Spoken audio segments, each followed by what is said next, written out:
قاسم کی جوانی آپ کے نگاہوں کے پیکر میں ہے، لیکن داستان کربلا بعد میں بیان کروں گا انشاءاللہ۔ میں نے وعدہ کیا کھونے جگر پھیلا کے جاؤں گا میرے پیارے۔ داستان کربلا جب آتا ہے آنکھوں سے آنسو جاری ہوتا ہے، لیکن اس سے پہلے نہ جانے کتنے کربلا بیت چکے ہیں، نہ جانے کتنے کربلا بیت چکے اس سے پہلے۔ اور کربلا کسی اوروں پر نہیں بیتا، نبی کے خاندان والوں پر بیتا ہے۔ ہم اور آپ کو کیا معلوم وہ جو سید الکونین ہو، جو گنبد خضرا میں آرام فرما ہو، جس کی نظر عنایت ہم گنہگاروں پر ہمہ وقت رہتی ہے، انتقال ہو جائے قبروں میں دفن کر دیا جائے، لیکن مدینے والے تاجدار قبر میں تشریف لایا کرتے ہیں۔ یار وہ نبی رحمت للعالمین جس کے کائنات میں رب ذوالمنن نے دونوں جہان کی کنجی عنایت فرما دی اور بتا دیا ہے میرے محبوب تجھے میں وہ بنا کے بھیج رہا ہوں عرب میں جس کا کوئی سہارا دینے والا نہ ہوگا، محبوب تو سہارا بن جا۔ جو کوئی یتیموں کو لوگ ٹھکراتے ہوں گے، اے میرے محبوب یتیموں کو کلیجے سے لگا دینا۔ سبحان اللہ۔ وہ محبوب داور، وہ شفیع محشر،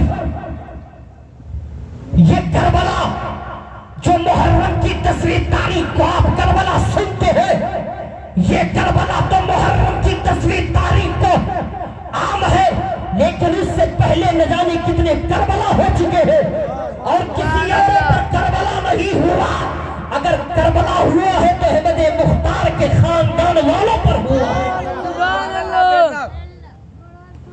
میرے پیارے آؤ بتا دوں کربلا کیسے ہوا۔ نبی کی لاڈلی بیٹی سیدہ زینب کہتے سبحان اللہ۔ نبی کی لاڈلی بیٹی کربلا ابھی بیان کروں گا، پہلے دوسرا کربلا آپ سماعت کریں۔ نبی کی لاڈلی بیٹی جس کا نام سیدہ زینب، میں بڑے توجہ کے ساتھ یہ جملہ کہہ رہا ہوں، اگر کوئی بات غلط ہو فوراً اٹیک کیا جائے، انشاءاللہ حوالہ پیش کر دوں گا۔ نبی کی لاڈلی بیٹی سیدہ زینب، حضرت زینب ہے، نبی جب دنیا میں تشریف لائے 40 سال کے بعد اعلان نبوت کیا۔ اس سے پہلے نبی کی لاڈلی بیٹی سیدہ زینب کا نکاح ہو چکا تھا، عقد مسنون ہو چکا تھا۔ نبی کی لاڈلی بیٹی سیدہ زینب سسرال گئی۔ میری ماں میں نے بھی دل تھام کے سننا، نبی کی لاڈلی بیٹی سیدہ زینب جب سسرال پہنچی ہے، پہنچنے کے بعد میں رہ رہی ہے، خوب اچھی طرح خوشی و خرم کے ساتھ رہ رہی ہے، لیکن 40 سال کے بعد جب مصطفیٰ کریم نے اعلان نبوت فرمایا، اے لوگو خدا وحدہ لا شریک ہے، خدا ایک ہے، ایک خدا کی پوجا کرو، آؤ کلمہ پڑھ کر کے اسلام میں داخل ہو جاؤ۔ یہ بات جب سیدہ زینب کے کانوں کے تحریر جب پہنچی، سیدہ زینب دوڑ کے دوڑی آئی مصطفیٰ کے جسم میں، مصطفیٰ کے قدموں میں گر پڑی، کہنے لگی بابا دنیا کلمہ بعد میں پڑھے گی، پہلے سیدہ زینب کلمہ پڑھے گی۔ سبحان اللہ۔ مصطفیٰ کریم نے سیدہ زینب کو کلمہ پڑھایا، پڑھانے کے بعد میں سیدہ زینب سسرال گئی۔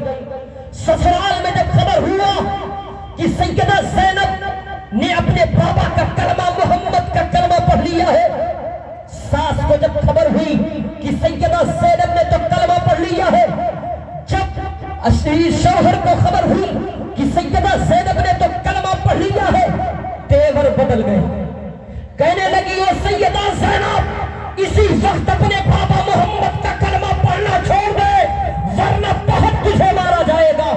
او سیدہ زینب محمد کا کلمہ پڑھنا چھوڑ دے ورنہ کھانا نہیں دیا جائے گا۔ صرف پانی کربلا والوں پر بند نہیں ہوا، اوروں پر بھی پانی بند ہوا۔ سیدہ زینب گلا سوکھ جائے گا، ایڑیاں رگڑ کے مر جائے گی، پانی نہیں دیا جائے گا۔ او سیدہ زینب پانی تم دیا جائے گا، اپنے بابا کا کلمہ پڑھنا چھوڑ دے، اپنے بابا کے کلمے سے انکار کر دے۔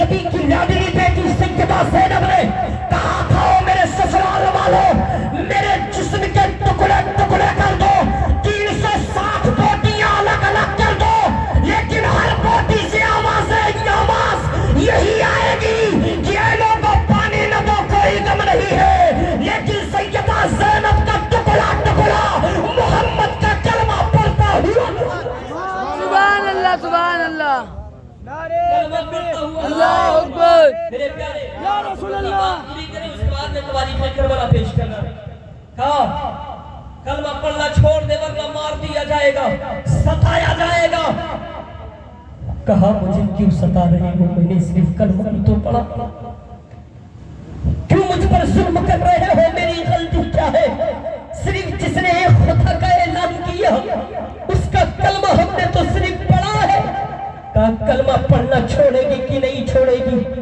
زمین پر سیدہ زینب کو گھسیٹ کر کے پوچھا جا رہا ہے او سیدہ زینب کلمہ پڑھنا چھوڑے گی کہ نہیں جب گھسیٹا گیا کھال ادھر گئے اس کھال کے اوپر نمک چھڑک کے پوچھا جا رہا ہے سیدہ زینب اب پتہ کلمہ پڑھنا چھوڑے گی کہ نہیں چھوڑے گی کہا مجھے مار تو کوئی پرواہ نہیں ہے لیکن اگر مارو گے نہیں تو کل میں اپنے بابا سے کہہ کے جنت کا پروانہ تمہیں دلا دوں گی میرے پیارے جب کسی پر ان کا ظلم نہیں چلا تو انہوں نے کہا اگر کلمہ پڑھنا نہیں چھوڑے گی تو تجھے تیرے بابا محمد